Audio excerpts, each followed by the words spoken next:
ولدت في وطن زعموا أنه عربي، يعني وأنا أحدثك الآن تجد أنه من الطبيعي أن أستعمل اللغة العربية، لأنك أنت عربي وهو عربي وهي عربية وأنا، هذا لا يهم.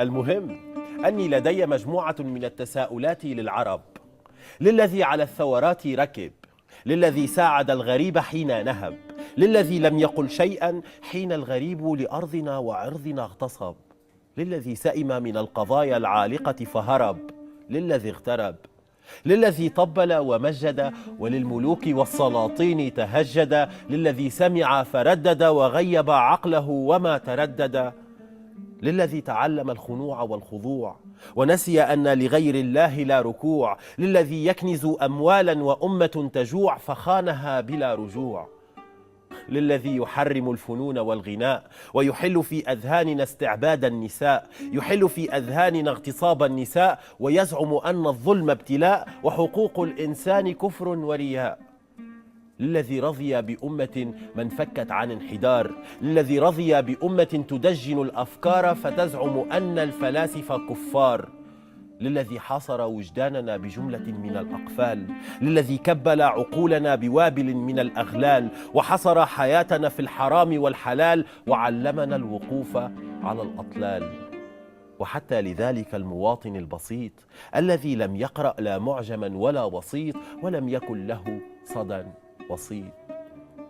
أين ذهب علم ابن سينا؟ أما كان ابن الجزار فينا؟ أما كان عندنا الجاحظ والمعري؟ يا أمة انحدرت ولم تقري. أين علماؤنا؟ أين أعلامنا يا أمة أجهضت أحلامنا؟ حتى متى سنتفاخر بأمجاد أجدادنا؟ ماذا سنقول إذا سألنا أولادنا؟ إذا سألنا أحفادنا ما كانت هي أمجادنا؟ أو لماذا هي وضيعة أوطاننا؟ أو لماذا تراجعت الحضارة في زماننا؟ أو كيف نسينا صبر وشتيلا ورضينا أن ينكلوا بنا تنكيلا؟ وكيف نسيناها فلسطين ونشاهد المجازر من خلف التلفاز هادئين وهم يحرقون أطفالنا، يغتصبون نساءنا، يقتلون رجالنا. أحينها سنمأمئ ثم نعلق الفشل على الظروف، أم سنقول تقهقرنا لأن الحروب ما عادت بالسيوف؟ أم سنعود مثلكم إلى الأمجاد والأجداد يا نعجة تتباهى بلية الخروف؟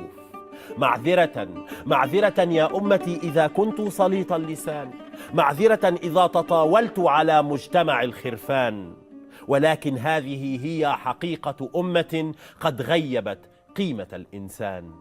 ولا أنتظر إجابة، فتساؤلاتي من البداية بلا عنوان. شكرا.